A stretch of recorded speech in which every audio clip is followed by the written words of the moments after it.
On lap 27, Leclerc asked to box. Ferrari said nothing. What happened wasn't miscommunication, it was a power play, and it speaks louder than any post-race interview.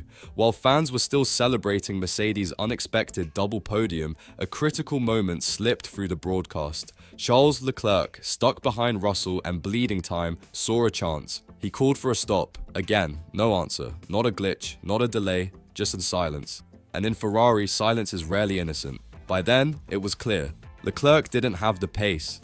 He'd closed in on the McLarens but couldn't stay with them. The SF25 was understeering through Sector 2 and then cooking rear tyres on throttle exit. Leclerc wanted to gamble. A one-stop finish from a long, hard stint. But Ferrari's pit wall denied it. Not with words, but with a mission. Why? Because allowing that risk would have exposed something they couldn't defend. Hamilton, on a mirrored stint, was gaining half a second per lap. The delta was undeniable. Letting Leclerc fight would have meant watching him fall, not just to Lewis, but publicly. And while Leclerc's calls faded into silence, one voice inside Ferrari was already rewriting the race. Not from the pit wall, but from deep inside the cockpit. And that voice wasn't speaking Italian. While Leclerc's calls went ignored, Hamilton's engineer didn't just respond, he anticipated. Adami wasn't reacting, he was orchestrating. The radio exchanges between Lewis Hamilton and Riccardo Adami weren't about comfort. They were encrypted instructions, guiding strategy mid-race. When Hamilton said, "Car's getting sharper," Adami replied with precision, "Mid-corner grip is building." But the crucial shift came when Lewis asked, "What's Russell doing?" Not a casual question, he was tracking George's stint delta, lap by lap. Adami responded with coded updates. "He's covering early." That was the green light. Hamilton turned up the pace before Ferrari could react. Adami's calm masked intent. Every data pulse told a different story. Lewis was managing tires, timing his push, positioning himself for an overcut or a bait, and it worked. Leclerc hesitated. Ferrari hesitated. Hamilton didn't. It wasn't raw speed. It was tactical suffocation. By lap 33, Hamilton was within DRS range, and Leclerc had no grip, no plan, no response. Every word on the radio was mirrored by a shift in telemetry, and when the data caught up to the whispers, it revealed a truth Ferrari didn't want plotted in sector times. Stint 2 told the truth, not the race result, not the press quotes. The raw time delta between Hamilton and Leclerc was the clearest message, and it wasn't pretty.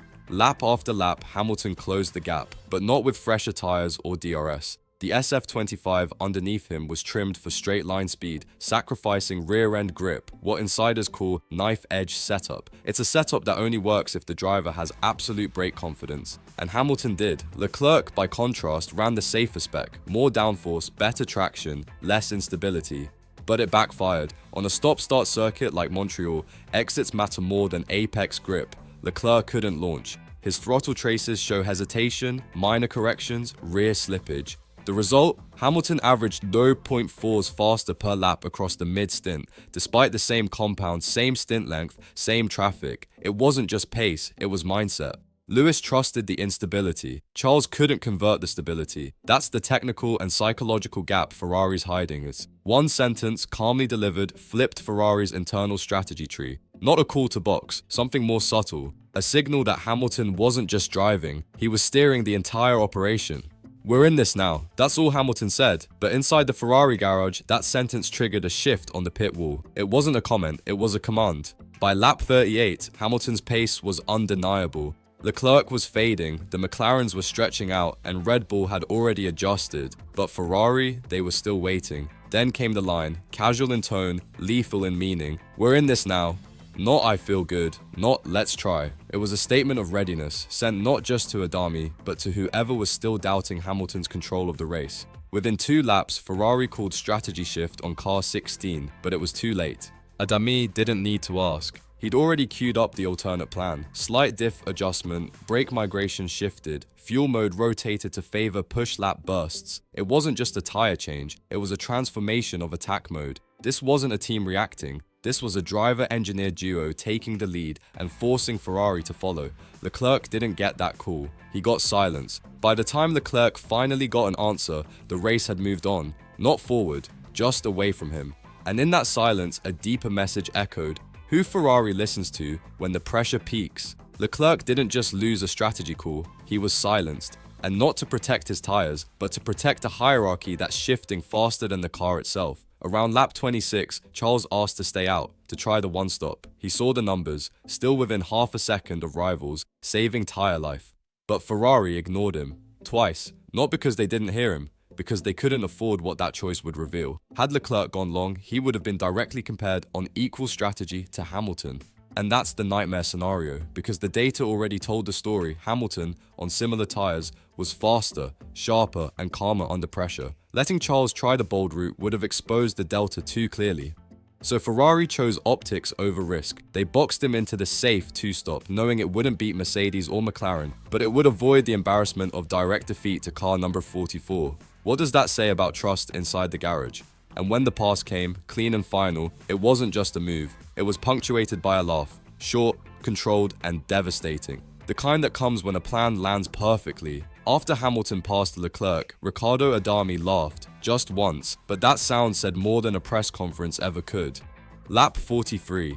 Hamilton dives past Leclerc, not with DRS, not with team orders, but with pure instinct and grip. No resistance, no defense, just clean surgical domination.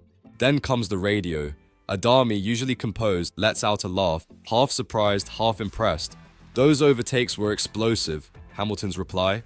Cold and sharp. Cool and sharp. Pushing, mate. Pushing. It wasn't just banter, it was a declaration. We're not waiting anymore. That exchange revealed a rare thing inside Ferrari: alignment, trust, something Leclerc hasn't had since his early days. Adami, who once managed Vettel and Sainz, is no longer just Hamilton's engineer. He's become Hamilton's voice in the room, the one who pushes strategy forward when the pit wall freezes. And in that laugh, there was something else: belief, not in hope, in momentum. And Leclerc heard it too. After the flag dropped, the paddock looked for quotes, but Leclerc gave none. Because what he felt couldn't be said, it could only be sensed, in his silence and in the way the room shifted around him. No congratulations, no team talk, just silence. After the race, Leclerc said nothing, because he understood this wasn't just a result, it was a reshuffle of power. As the cars crossed the line in Montreal, the mood in Ferrari's garage split. On one side, Hamilton, debriefing, smiling, surrounded by engineers. On the other, Leclerc, helmet on, eyes down, no radio chatter, no post-race praise, no great job team, just nothing. That silence wasn't frustration, it was realization. Sources inside the paddock confirmed. Fred Vasseur pulled Leclerc aside behind closed doors, not to console him, but to question him. Why didn't you fight Hamilton like you did Albon? The answer came fast, sharp. If you want a war inside the team, it's already started. That quote never made it to the press release, but it echoed through the paddock like a warning. Leclerc, once Ferrari's chosen son, now sees what's shifting. The radio listens to Hamilton, the garage follows Adami, and the strategy no longer revolves around car number 16. This is no longer about pace, it's about presence. And inside Ferrari, presence is power. Hamilton didn't just arrive, he infiltrated, integrated, and now he leads. This isn't a rivalry anymore, it's a takeover. And Ferrari's future is already being signed, in Hamilton's tone, Adami's data, and Leclerc's silence. After Montreal, the scoreboard didn't tell the real story. The race was secondary. The real shift happened in the garage, in the strategy room, in the cold metrics that expose leadership. Hamilton is no longer adapting to Ferrari, he's reshaping it. Every closed-door debrief, every call made by Adami without waiting for pit wall consensus, every stint where Hamilton goes faster with a riskier setup, it's all part of the same pattern: command. Meanwhile, Leclerc watches as the narrative slips away. He still has speed, but in Ferrari, speed without voice is nothing, and right now the voice the team follows is British. Calm, calculated, ruthless. Ferrari promised equality, Montreal delivered a verdict: there is no balance, there is only momentum. And right now, all of it points to car number 44. If you believe Ferrari's true story isn't told on the broadcast, but hidden in the gaps, the silences, and the smirks, then like, comment, and subscribe. The war isn't coming, it's already here, and this is just the first act.